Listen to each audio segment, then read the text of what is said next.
All right. Yo, what is going on, guys? How is everybody doing today? Gonna be doing another episode of Nutcast. Getting it going. As always, we're gonna be joined by our good friend RolfeWeiler today. How you doing today, Rolfe?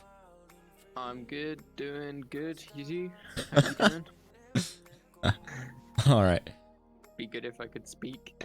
I'm about to say, you okay there, bud? No. Getting the jitters out before the Nutcast. Okay. That's fair. So if you guys aren't familiar with the format already, we're gonna chill, vibe, talk for a little bit, and just kind of have a good time, talk about Destiny, state of the game, events that are happening, and we might even venture into a little bit of some stuff on other games. But we'll get into that later. But right now, we had a big day in Destiny. We had a very big week, I feel like, in Destiny. All of that kind of focused around one day, but the week as a whole was very good because of this. For those of you who aren't aware, there was recently an article released by BUNGIE titled Destiny 2021 Update: The Road to Witch Queen. And this article was huge for the community. It provided us with a crap load of information all surrounding the future of Destiny and what BUNGIE plans on doing to help improve the game. When it first came out, I was fucking losing my mind, and I have since then spent a little bit longer reading and familiarizing myself with the content inside of it. My initial reaction though was extremely just excited about it. I don't know about you though, Rolfe. Are you happy, or are you kind of like, fuck this shit, man?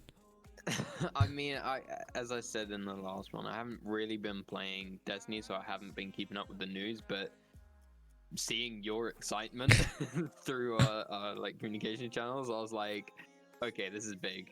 So I went out and actually read a lot of the information to make sure I understood everything, because yeah, now I'm getting more excited to come back into Destiny. You know, I think they're doing a good thing here. I think one of the things that's great about it is that for a while we just really had no idea what was actually happening with the game, and we were all kind of like, they're not really communicating. We kind of know we have Lightfall. We don't really know what's going on with anti-cheat. We don't really know what's happening with repeakers. We've complained about stuff, but nothing's actually been put in place yet. And finally, Bungie's coming forward and they're talking about what they're going to do, which is not something they've done too often with us. But this type of transparency right here is what the community needs right now, especially with where the player base is headed. Yeah, for sure. So let's just hop right into this right here. So article opens up with some unfortunate but at the same time necessary news that Witch Queen, of course, will not be coming to Destiny 2 until 2022. That, of course, meaning we're gonna have to wait another year to get another massive update to the game. Of course, they're gonna add in stuff in the downtime. So that way we don't have too much of a content drought, but it is going to be pretty slow between right now and the Witch Queen by the looks of things. We do have a couple things coming, then we'll talk about those. But like I said with Beyond Light, I think delaying updates isn't a bad thing, as long as that time that is being spent during the delay is being put towards positive development and really refining your game. Then I personally have always been a fan of like, yo, you guys need the time, take the time. Yeah, for sure. I feel the same. If I have to wait a little bit longer, but I know that the content after that wait is going to be better and what at least they up to their standards, you know, because I feel like Bungie does have some high standards. They might not get everything right though at the first time, but I feel like they hold themselves accountable when something doesn't go right, at least. I think one thing you can just a perfect example of their high standards, of course, being Last Wish. Of course, that was back when they had Vicarious Vision, so they had a little bit more resources. But, geez, man, That raid truly just showed off Bungie's potential for development inside of this game. It was huge. It was massive. Um, imagine not just the file size. Oh, not just the file size, the actual raid. The raid, the update, the content. That Forsaken was by far one of Destiny's best updates in times to play Destiny. Beyond Light, maybe not so much. We have Stasis exists. yeah. You know. Maybe not so much Beyond Light, but that was an awesome time. And I think honestly, you could tell they took the time, they put in the effort. And at the end of the day, that definitely paid off in the way that came out. So as long as that time, like I said earlier, is put to good use, then I think we'll see good things come out of this this Witch Queen DLC. I mean, it's the penultimate one, dude. We got that, we got Lightfall, and then I think that's the end of the main story that they're trying to tell. Yeah. I mean, I've seen them mention a couple of times in the update that they said for the Witch Queen Lightfall and beyond, so that there's still more going on afterwards. They just haven't like mapped it out. I would guess anyway. I don't think they're gonna end Destiny there, seeing as they also mentioned how they feel like this can be like a massive MMO in the future. You know, like it's a definitive action MMO for like a global community. They said. Yep, that's exactly right. And I've seen they've made steps towards that as well, which I'm sure we'll get into later. Yes. So in the article, of course, they started out with that. And then the one thing that definitely caught my eye a little bit was rewards that matter. This section of the article covered mostly meaningful weapons, armor, and how the meta works. In this, of course, they announced that they are going to be getting rid of sunsetting now. I know, it's crazy. It's like, yeah. I mean, everybody knows, and everybody had a feeling that sunsetting wasn't really gonna work out too well from the get-go, right? I always got a bad vibe from a lot of people about sunsetting, and yeah, Bungie's just done a full 180. Like, my take on it is sunsetting isn't bad inherently. As long as the weapons that are taken out are replaced with something else equally as strong, if not stronger. Yeah, for sure, but they would just... but all they kind of felt like all they did was just... guns, yeah. You know? So maybe didn't do quite the best job in the world this time on that front. But they gave it an effort. And so from now on, any weapon that in this season can be infused up to max light will be staying in the game. So those of you who love your 120 hand cannons, don't worry. Your steady hand ain't going anywhere, as much as it pains me to say it. It's not getting sunset. I mean, I don't think sunsetting, like you said, ever had a good too good of a place in the community's point of view with the way they did it. So maybe not the worst thing in the world.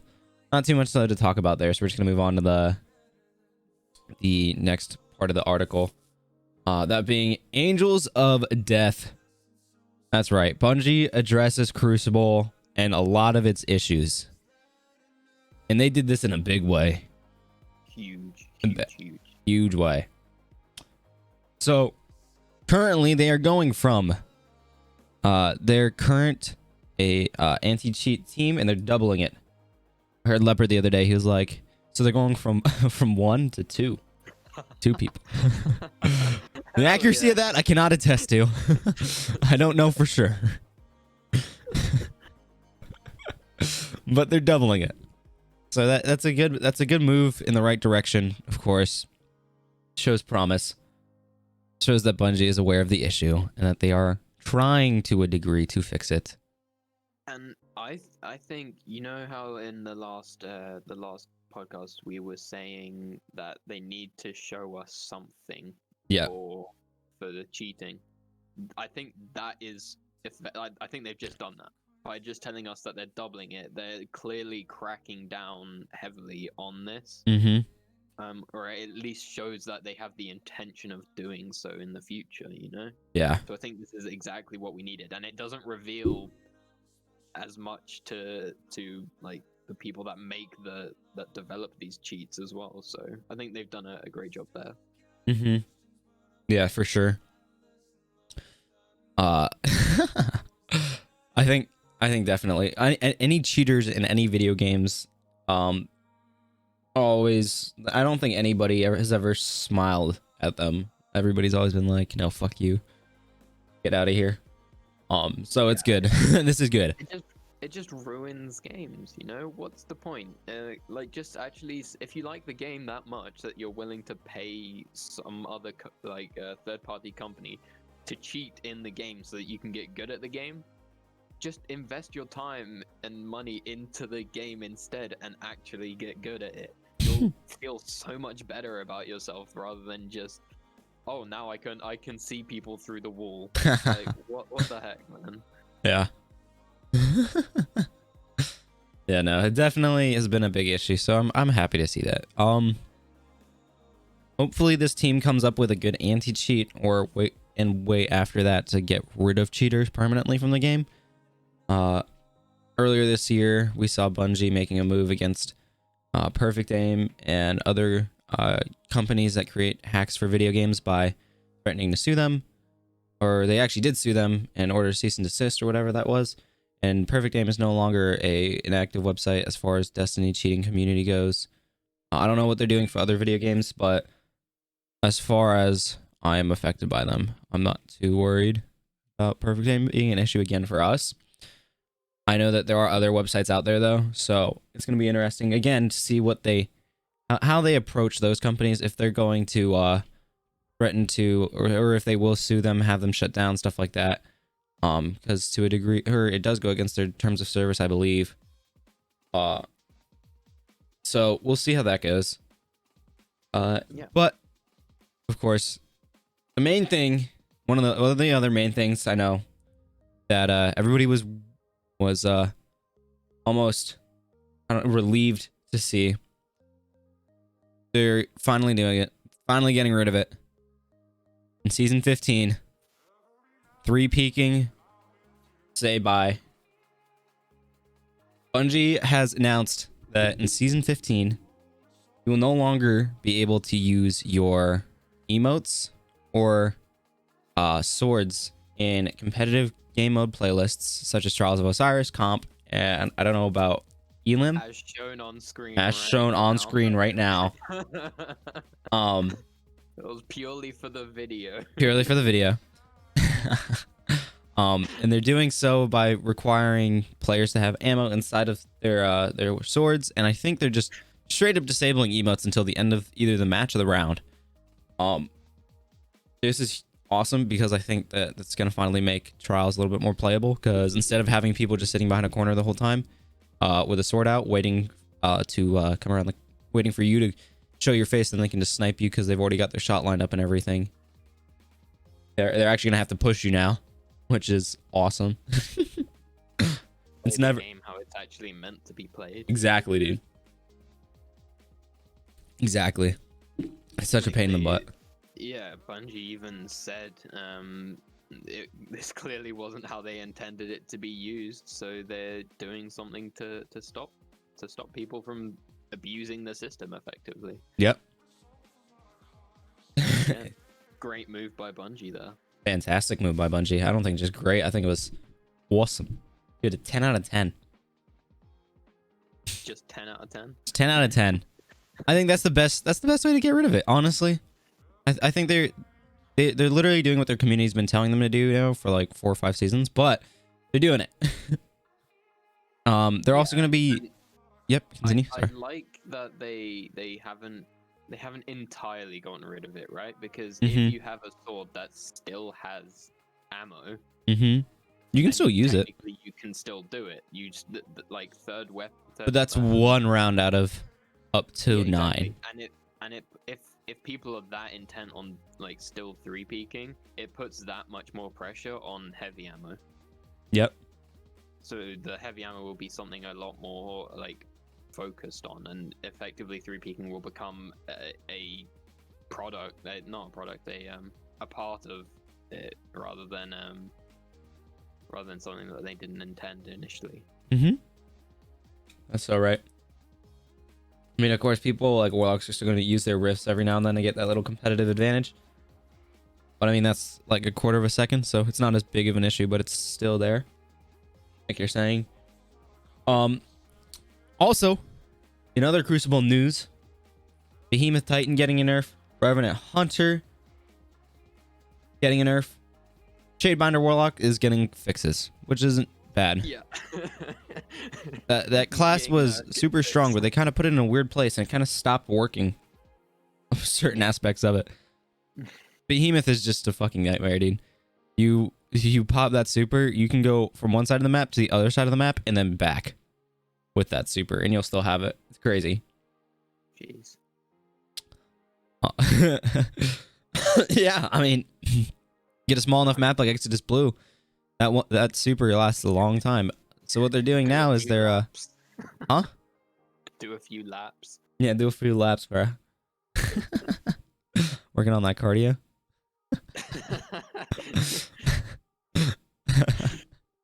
My gosh. So now what they're doing is they're gonna reduce damage reduction on the super and increase the amount of super energy it takes for every single time you light attack. Those light attacks are what do the main job of carrying those Titans around the map, and they send them flying. Like they can on Exodus Blue, the map that you see right now, you can literally surf the skybox on Titan. That's nuts. And you can go around the like all the way around the map on it and get like really weird angles on people. And as funny as it is, it's definitely not meant to be in the game. I'm just putting it out there. I definitely don't think Bungie intended to have their player base riding the skybox in what is meant to be the end game PvP content. Unless you're a Dawnblade Warlock. Unless you're Dawnblade Warlock, that's the only time it's allowed, because then you have to waste your super staying up high in the air. All right. That's all the stuff that the PvP community wants to hear. Let's talk about the stuff that the PvEers care about, the stuff that I really care about, stuff that you guys have been waiting to hear about. Or maybe you didn't even know that this was a thing yet. I mean, we've talked about it. Bungie's told us it's happening. We didn't know when. But it is finally happening. Season 14. Vault of Glass returns. Oh my gosh. I think we all predicted this. I said it just last time. Vault of Glass coming back next season. So season 14. Dude. Oh my gosh. I am so excited. I am so excited to have Vault back. I'm excited to try it out for the first time. Like, obviously they were gonna do it, but I'm excited to see that they're actually doing the contest mode as well with the world's first race. So that brings a whole new excitement of it to me, because effectively for me it's a new raid. Mm-hmm. You know what's really cool about it too? What? There is a belt. There's a belt. There's a raid belt. There's a raid belt. There is a world's first race this time around with Vault of Glass. Of course, so this is what Bungie says. Since this is a reprise raid, we are going to do a world's first a bit different. Players looking to claim the belt will not only have to complete the raid, but also a curated list of challenging triumphs. And while only one fire team will walk away with the belt, there will be plenty of opportunities for players to earn ability to purchase some sweet real-world loot through Bungie rewards. Dude, that is awesome. So now you don't only have to be the fastest people in the game. You have to be the fastest to beat the raid and challenges. Isn't that crazy? That makes the world's first race a whole lot crazier, though. And it has contest. It has contest. Yeah, exactly. Going through that with 6 void. I don't know if it's gonna be that kind of challenge, but yeah, I know, but just because that's my thoughts when it comes to that. But it'll likely be other challenges, I'm sure. But yep. Could you imagine contest mode with 6 void, 6 solar, 6 all of 6 that arc, stuff? dude. That would actually be an insane world's first race, and I'd be totally for it. That would also mean you'd probably want to have more than one character at that optimal light level for that race. Yeah, you'd have to have like all of them up. I'm sure if you wanted to do that. Because I mean, all solar, you just run all well warlocks, all arc, you run all Titan Thunder Crash, melt the boss instantly, and then Void and Stasis, of course, also out there. I guess you could do Nova Bomb and Tethers. Yeah, so there's stuff, but I'm sure they're not going to do that for it. But it's going to be interesting to see what they do for those challenges. I mean, this is the first time they've ever done this, so it's super exciting. Which also, I guess this kind of hints towards even more potential future raid belts, because obviously we're going to see Crota's End return. We're going to see Taken King, King's Fall return. We're going to see probably then the return of Wrath of the Machine. So, I mean, we got a couple raids there that they're going to add back in, and then we have the raids that are going to come with Lightfall and Witch Queen. So, any of you players out there like me who really want a raid belt really badly, this is one of your chances.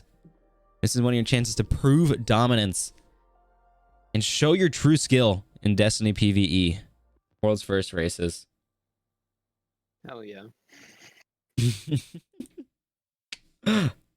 In addition to this, Bungie also added that they are going to be adding at a later date content such as a master difficulty version of raids.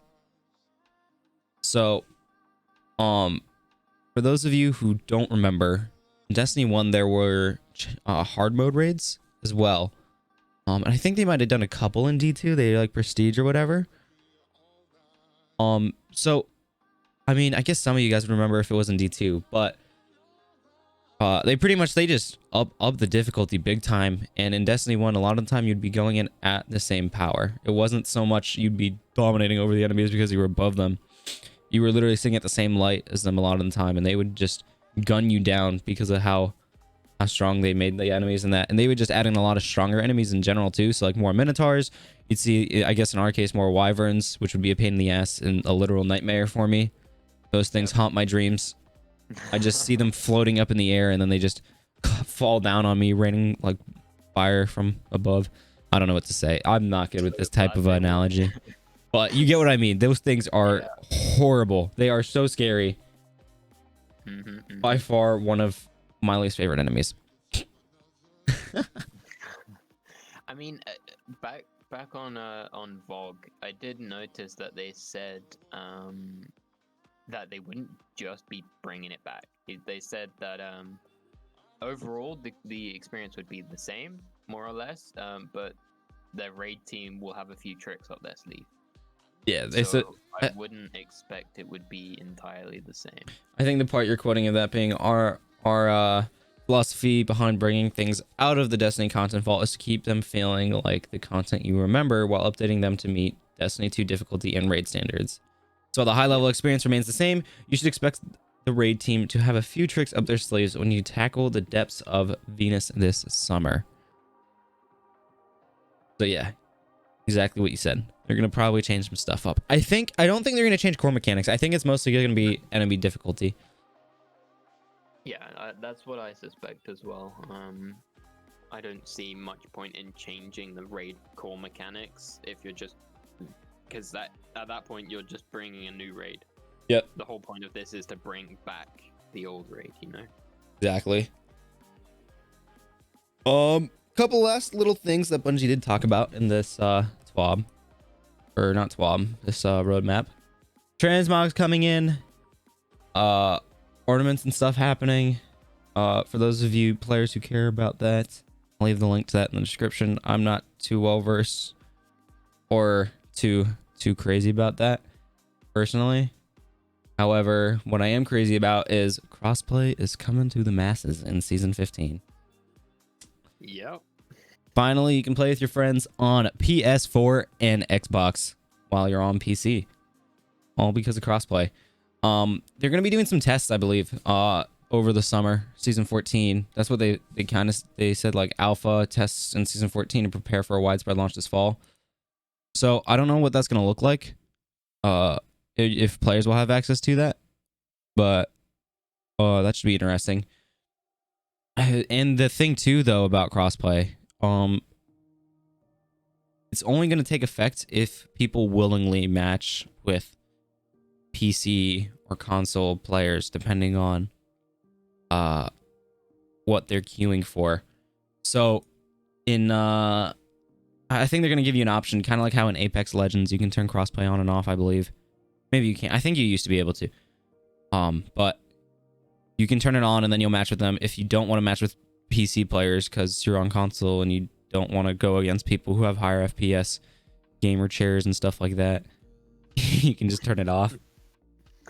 Yeah, I mean, they said it'll be based on like who's in your party, right? So if you invite a friend that's on Xbox to your PC lobby, then you'll be matched with probably PC and Xbox players. Yep. Or like other parties like that. As I said, I'm not sure. As you said, I'm not sure how they'll do that entirely, but that's something that we'll just have to wait and see. It could end up being they could end up doing it wrong. Something that's very easy to get wrong if they don't spend a lot of time focusing on it, you know. Yep. So it'll be interesting though, for sure, being able to play with like all of your friends that play Destiny, no matter what console you're on or PC. You know, that'd be great. Yep. I think it's definitely going to be a lot of fun too to play with your console friends, like you're saying. I mean, there's definitely a lot of people who are still on console that I haven't played with in a while that I would love to link back up with and be like, hey, yo, let's play Destiny again. And they're probably all like on fucking COD, and I'll be like, what the heck, man, Destiny. They're like, yeah, dude, let's get on Destiny. And it's gonna be like the good old days. And the boys are back in town, baby. Oh my gosh. Last but not least, wrapping things up here. One more thing that was in that I wanted to just mention, at least, was they are adding in stasis, energy, and heavy weapons, so that now that one, I can't even remember what it's called, but one stasis power weapon isn't the only stasis weapon in the game. So you're gonna be able to harness stasis now in the form of weapons, unlike ever before. That'll be fun. We'll see how that plays out. Hopefully they don't all hurt as much as stasis does. Yeah, Salvation's grip. Yes, Salvation's grip. Hopefully they all kind of like Salvation's grip, where they're cool and all, but they don't freeze me. I'm done with being frozen. I've had enough. Will not take it anymore. Getting tired of people shooting a Salvation's grip above you on an elevator as well, and then you hit it and die. I don't think that's ever happened to me yet. No? Oh. No. Just me. I mean, probably. It was probably you doing it to me, to be fair. Probably. Yeah, so that about wraps up what the TWAB was. We still got a little bit of time to work with here. We've only been live for like half an hour. Talked about some nice topics. Pretty much just went over that whole article Bungie released. Oh my gosh. What other gaming news is happening right now? Oh my gosh, Outriders, dudes. Okay, Outriders. Yeah. That game looked like a lot of fun. I haven't played it yet personally, but it's definitely got that good looter shooter aspect, and the gunfights look like a lot of fun. One thing I think people need to stop doing though is comparing every single fucking game to Destiny. Destiny community. Destiny is truly its own game. We need to stop holding Destiny to Outrider standards, because it's not Outriders. Outriders is not Destiny. Division is not Destiny. Destiny is Destiny. And we need to like remember that, because honestly, we cannot. It only gonna hurt us, and it's gonna hurt our views on other games, because Outriders is such a sick game.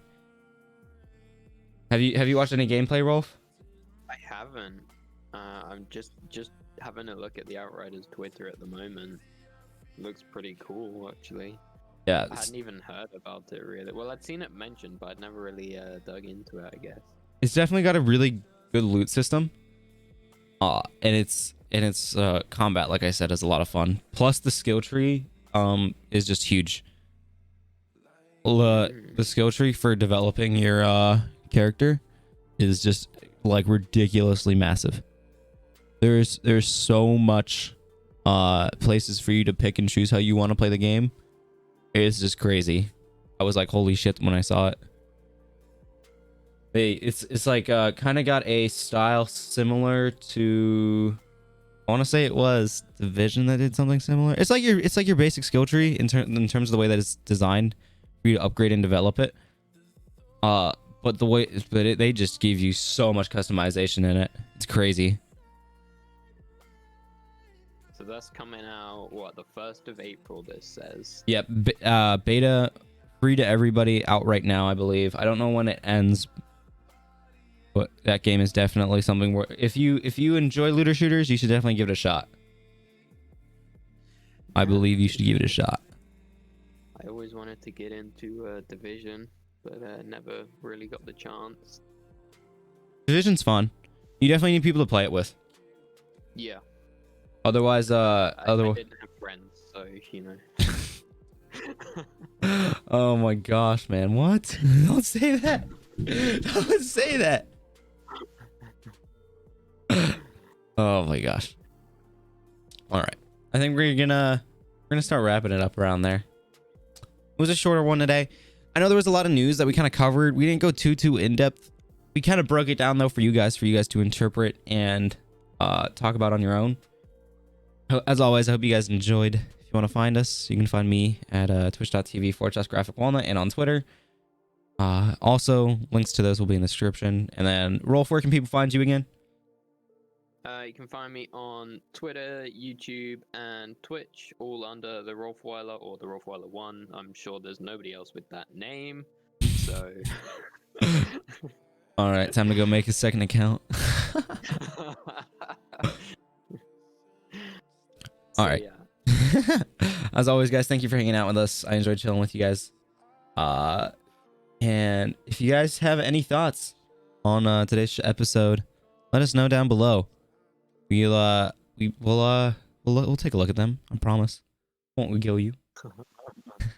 But until next time, guys.